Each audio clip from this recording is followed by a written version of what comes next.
Einen wunderschönen guten Tag. Wir sind Raphael und Yannick. Zusammen sind wir die Dancefloor Gladiators. Und in diesem Video, beziehungsweise diesen Moment, wollen wir mal nutzen, um uns und unser Projekt und die gesamte Plattform, die hinter Dancefloor Gladiators steht, einfach mal vorzustellen. Genau, wir haben hier schon mega viel gemacht auf dem Kanal. Der eine oder andere hat es sicherlich auch schon mitbekommen. Trotzdem auch schön an alle, die jetzt vielleicht das zum ersten Mal hier sehen, die neu auf den Kanal stoßen. Wir sind Dancefloor Gladiators und das ist eine Plattform, die wir uns aufgebaut hatten, weil wir einfach das Gefühl hatten, dass wir da irgendwie Bedarf haben. So, wir sind eigentlich gute Freunde schon seit vielen Jahren. Wir haben uns über andere Projekte kennengelernt. Auch so sind wir gute Freunde.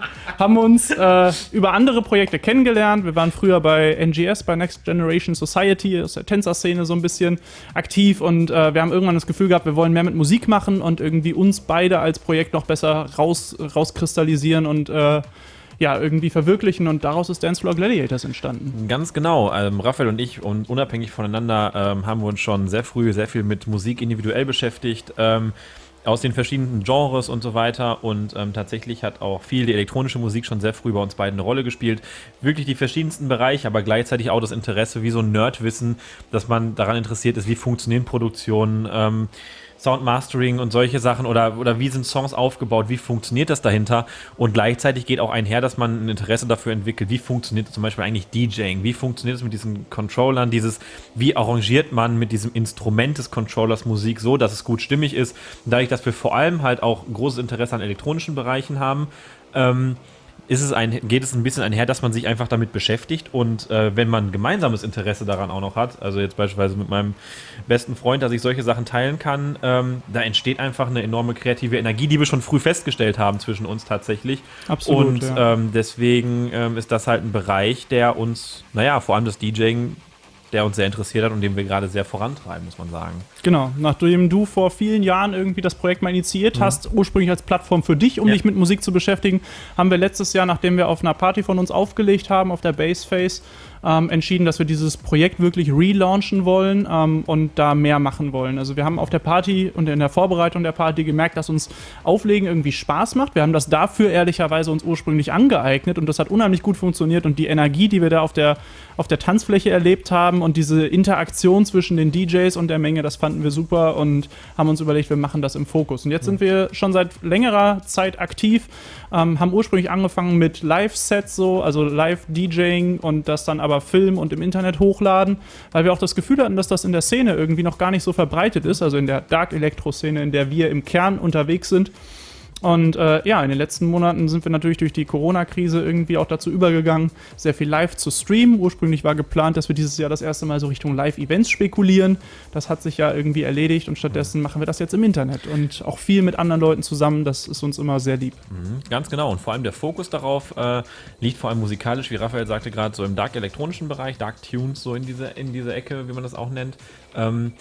Was wir aber gemerkt haben, vor allem dadurch, dass wir so vielseitig vielseitig musikalisch allgemein aufgestellt sind, wie viele Parallelen und Schnittmengen es einfach auch in den verschiedenen Bereichen gibt, die teilweise gar nicht so ausgeschöpft werden, haben wir das oder das Gefühl. Und es ist vor allem aufgefallen, nehmen wir jetzt so beispielsweise wie simple Sachen wie Techno, Minimal Acid vor allem, House, wie viele Parallelen es einfach gibt, auch oder Trance, zu den Harder-Styles, alles mögliche, wie viele Schnittmengen es tatsächlich halt auch zu diesen elektronischen Klängen aus dem schwarzen Szenebereich gibt, die man auch gut auf den Tanzflächen spielen könnte und die man quasi erschließen kann. Und dieses Bestreben nach neuer Musik zu suchen, egal aus welchem Bereich, und wie ich habe es gerade schon so Nerdwissen gesagt, dieses allgemein Beschäftigen mit Musik macht natürlich enorm viel mehr Spaß, wenn man das arrangieren kann und sich quasi auch, irgendwo auch eine Plattform schafft, wo man das zeigen bzw. Leuten Musik näher bringen kann. Und das ist vor allem unser Bestreben,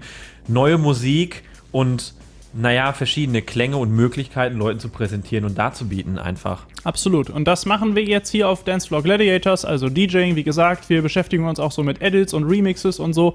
Und das wollen wir in den nächsten Jahren noch ausbauen. Außerdem auch Kooperationen. Und wir haben auch schon überlegt, ob wir mal einen Podcast starten oder so. Das muss man alles bei Zeiten schauen. Was wir jetzt vor kurzem noch gemacht haben, ist, dass wir einen Merch-Shop gehostet haben. Darf ich kurz zur Kooperation noch was sagen? Bei Kooperation müssen wir natürlich jetzt auch sagen, er hat gerade schon die Corona-Krise in Anführungsstriche angesprochen, was wir enorm erlebt haben. Und das finden wir toll. Sachen Wir konnten jetzt auch schon hinter einige Kulissen blicken. Wir haben jetzt auch schon mit vielen DJ-Kollegen tatsächlich Kontakte aufgebaut. Das ist einfach super. Und schon für super Leute auch kennengelernt. Für einen warmen Empfang wir tatsächlich so als Neuling in dem Bereich. Und wir sind ultra dankbar, dass wir schon mit so vielen Leuten zusammenarbeiten können und dürfen, die so viel Erfahrung haben und uns tatsächlich auch jetzt schon sehr viele Möglichkeiten geboten werden. Das ist einfach eine tolle Sache und auch eine Erfahrung, die wir gerade einfach enorm mitnehmen. Aber jetzt, Raphael wollte gerade auf unseren Merch-Shop in Anführungsstrichen einmal kurz zu sprechen kommen. Genau, das ist halt auch was für uns immer schon irgendwie interessant war. Ich meine, jeder kennt die Clubs aus den, die Shirts aus den Clubs irgendwie, die Designs, die sich so eingebrannt haben von bestimmten Marken. Damals Amok beispielsweise. Damals Amok, ja, die sieht man immer noch, die Shirts, sie werden rarer, weil sie nicht mehr produziert werden. Das Schwarz sieht nicht mehr schwarz aus. Ja, das Schwarz ist dann mehr so ein braun-blau, aber ist auch egal. Wir haben immer gemerkt, dass es irgendwie auch wichtig, dass die Leute sich mit was identifizieren können und wir haben auch früher schon über NGS dann Shirts designt und so. Wir haben uns immer gerne irgendwie mit so Designsachen beschäftigt. Das ist vielleicht auch was ein bisschen besonders ist an dem Projekt irgendwie, dass wir nicht nur Musik machen, sondern uns irgendwie da auch recht breit aufstellen. Und wir haben jetzt vor kurzem unseren neuen Merch-Shop gehostet. Und ja, das ist alles irgendwie auch ein Teil von Gladiators für uns und das ist jetzt nicht irgendwie, also es gibt ja schon super viele Bands auch, die Shirts designen und so, aber es ist jetzt nicht so, dass da einfach nur Gladiators draufsteht. Wir versuchen wirklich da auch was Neues zu bringen, designtechnisch in die Szene. Oder Sachen wieder aufzufrischen und vor allem Non-Profit. Das ist auch nochmal ein wichtiger Punkt. Ja. Das ganze Projekt, was wir machen, ist nicht aus dem Aspekt entstanden, dass wir irgendwie einen Profit aus großen, es ist vor allem eine kreative Plattform, die wir halt nutzen wollen. Im Shop, wenn wir jetzt gerade Sachen verkaufen, verdienen wir daran nichts tatsächlich. Außer, dass halt die Nachricht beziehungsweise auch die Designs sich verteilen, was uns natürlich sehr freut, weil wir, wie gesagt, halt vor allem die Arbeit und das, was wir gut finden, gern teilen wollen. Was auch die Musik gerade angeht. Wir haben das jetzt nicht gestartet, um groß um jetzt groß irgendwie ins Musikbusiness einzusteigen, in Anführungsstriche, also vor allem jetzt auf finanzieller Ebene. Das ist wirklich eine Sache, eine Plattform, die wir fürs Kreative nutzen und das ist auch unsere Ambition einfach. Ja. Also ich weiß nicht, Non-Profit ist vielleicht sogar das falsche Wort, weil wir ziehen ja einen Profit raus. Und zwar, wir sehen, wie dieses Projekt, wie unser Baby, sag ich mal, irgendwie wächst. Und das ist ein super schönes Gefühl. Wir sehen, da sind Leute, da ist Nachfrage, da ist Bedarf irgendwie an neuer Musik, neuem Stil, neuem DJing, was auch immer. Vieles gibt es schon und es gibt mega gute Sachen, auf jeden Fall. Und wir sind interessiert, das auch hervorzuheben. Es gibt so viel in dieser Szene und es verdient irgendwie, dass sich mehr Leute damit auch kreativ beschäftigen. Das tun wir und das ist der einzige Profit, den wir da rausziehen. Dass ihr das gut findet und finanzielle Bereicherung gibt es da irgendwie gar nicht. Nee, genau. Genau, das ist Dancefloor Gladiators so im Kern. Ansonsten bleibt jetzt noch zu sagen, wir sind so ziemlich auf allen Social-Media-Plattformen aktiv, wo man irgendwie aktiv sein kann, außer TikTok, bisher. Ich beschwör's nicht, wer weiß, kommt vielleicht noch. Nein, wir sind auf Instagram, Facebook, Mixcloud, Spreadshirt neuerdings, YouTube, Soundcloud und... Habe ich noch was vergessen? Twitch haben wir auch einen Account.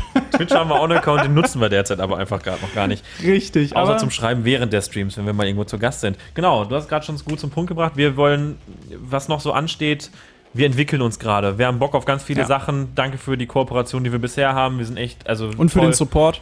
Das sowieso, für die Unterstützung, die wir gerade haben. Und wir gucken mal, wo die Reise hingeht. Wir haben viele Ideen, viele Pläne und bisher wird sehr viel gut aufgenommen und freuen uns auch natürlich auf Input von euch, von Kooperationspartnern, die wir bisher haben. Und wir sind wirklich gespannt und hyped, was sonst noch so kommt. Wir sind hyped as fuck, wie man so schön sagt. Nein, insofern, wenn ihr irgendwie interessiert seid an dem, was wir hier machen, am Ball bleiben wollt, dann schaut gerne in der Videobeschreibung nach. Und ansonsten, wir verlinken das eigentlich immer überall. Wer unsere Portale finden will, der findet sie. Lasst uns wissen, wie euch das Ganze gefällt. Und wie gesagt, wir freuen uns, wenn ihr uns wissen lasst, dass ihr es gut findet und das Ganze irgendwie noch ein bisschen breiter und größer macht irgendwie, als wir es zu zweit können. Und ansonsten, falls ihr irgendwie mit uns zusammen vielleicht mal was starten wollt, auch da gerne auf uns zukommen. Wir sind, wie gesagt, immer interessiert an Kooperation, das sollte klar geworden sein. Gerne auch Verbesserungsvorschläge. Wir sind da total offen, weil ich glaube, wie gesagt, ohne Kommunikation keine Community. Ja, das ist immer der Kernpunkt gewesen. Das haben wir immer hervorgehoben in all den Jahren.